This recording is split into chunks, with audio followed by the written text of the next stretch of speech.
extinct when the last of their sons dies, because none of her mitochondria will be passed on to their grandchildren.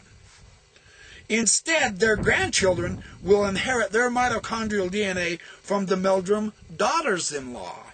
Of course, since Jeff's wife has sisters who have daughters, then the lineage will effectively be carried on. But in contrast, if the Meldrums had only daughters, then Jeff's Y chromosome genes would become extinct, since the Y chromosome is passed on only to sons. But because all their children are sons, his Y chromosome is passed on to all 6, enhancing its presence in this small population, the Meldrum family. Using just the small population of Jeff's immediate family, it's easy to see that genetic drift will explain the extinction of his wife's mitochondrial DNA and the enhancement of Jeff's Y chromosomes genes in this population, the Meldrum family. By such means, a single mitochondrial lineage or a single Y chromosome lineage can ultimately spread throughout a population. Because these results are random, they are sometimes referred to as creating a lucky lineage. And this is the important build-up background to understanding this. So how do these mechanisms, I'm on page 46 now, how do these DNA mechanisms of inheritance and principles of population genetics impact the interpretation of the genetic constitution of Native Americans? Here's how this works. The genetic data indicate that of the contemporary Native American populations, so far sampled, the most common haplotypes are primarily similar to Asian haplotypes. However, Native Americans were decimated, or worse, as a result of European colonization, in genetic terms. These populations experienced a dramatic bottleneck in the centuries following Columbus's arrival.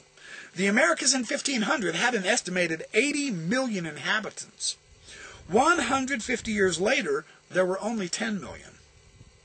They were reduced to 12.5% of the original population. In Mexico alone, there were 25 million natives in 1500 and 1 million in 1600. Only 4% of the original population survived in Mexico. These figures are well accepted by historians, and they constitute the most extreme case of genocide ever recorded. An overall reduction on the order of 90% or more of the native population, and the deaths of an estimated 70 million human beings. How many alleles? How many mitochondria DNA polymorphisms? And how many unique Y chromosome polymorphisms were lost? We will never know. Are you catching this? Here is why DNA science is limited, and this is the fundamental reality.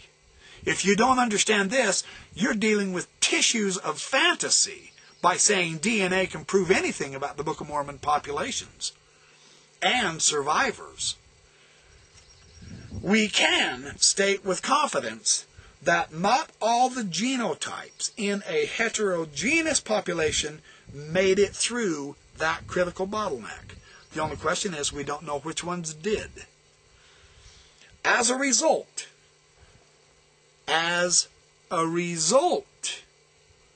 much of the pre-Columbian diversity is simply no longer available for population geneticists to sample, and it seems unlikely that the genetic patterns of today's American Indians can be projected backwards to pre-Columbian times with any degree of confidence.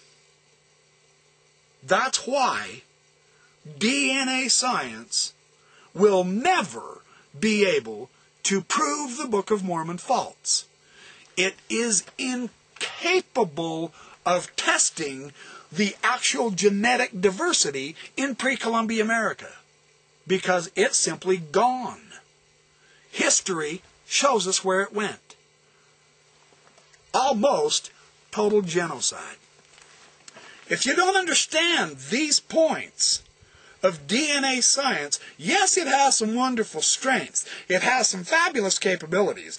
It also has serious limitations. It can only deal with whoever survived. And only 4% survived. There's no way physically possible for the genetic diversity of then to come through that bottleneck of just 4% survival rate.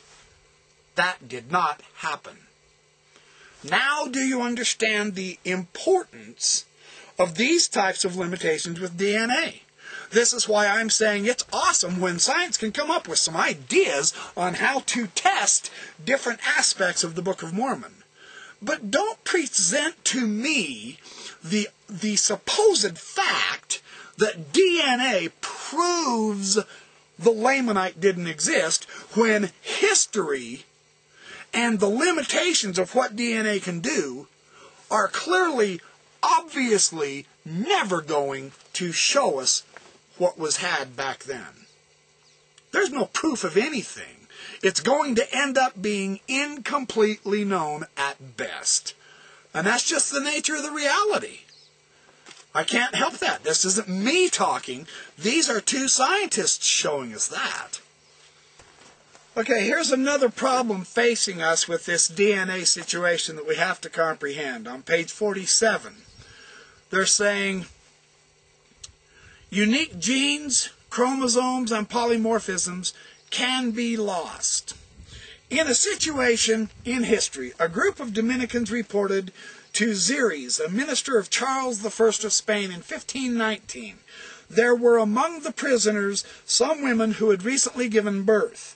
If the newborn babes happened to cry, they, the soldiers, seized them by the legs and hurled them against the rocks. In another account, some Christians encountered an Indian woman who was carrying in her arms a child at suck. They tore the child from the mother's arms and flung it, still living, to their dog, which proceeded to devour it. The unique genetic profiles of these lost children will never be known. Do you get the point? Other than the fact that the Spanish were so damn brutal they were idiots. But this type of genetic information can and has been lost. It's not me desperately trying to seek some sort of a support. DNA science by its very nature is limited in this respect. How do we find the genetic markers, the polymorphisms, the mitochondrial DNA and chromosomes of 50 million people that were wiped out in 1 year because of the Spanish conquest? You tell me. You think DNA proves something? Go get those markers. Go ahead and show me, guys. I'm dead serious. If you're going to tell me DNA is proving something, give me the goods. Don't talk. Show me you comprehend what DNA is all about. These guys do. That's because, of course, they're genetic scientists. Duh. It's the same thing I've said with archaeology. If you're going to use archaeology, my serious advice to you, honest, start reading the archaeologists. Quit reading the anti-Mormon junk. It's never going to tell you what archaeology does and doesn't do. Quit reading the anti-Mormon junk. It's never going to tell you what DNA science can and can't do. Does that make sense? It makes perfect sense to me. I'm just sharing some ideas with you from scientists. Here's the backside of these charcoal kilns. Oh, it's starting to rain, you guys. I'm gonna have to call it off for a few minutes. Doggone it. This is the backside of these charcoal kilns. I'll show you real quick. This is the back door, and then down through there's the front. And that charcoal kiln's lost the top. Well, you can see the clouds up there. Look at the clouds up there on that mountain. It is starting to come down. Yeah, if it's raining, I'm not going to be able to continue on. I'm going to go take a break. I don't want to ruin my camera. I'll be right back with more on DNA.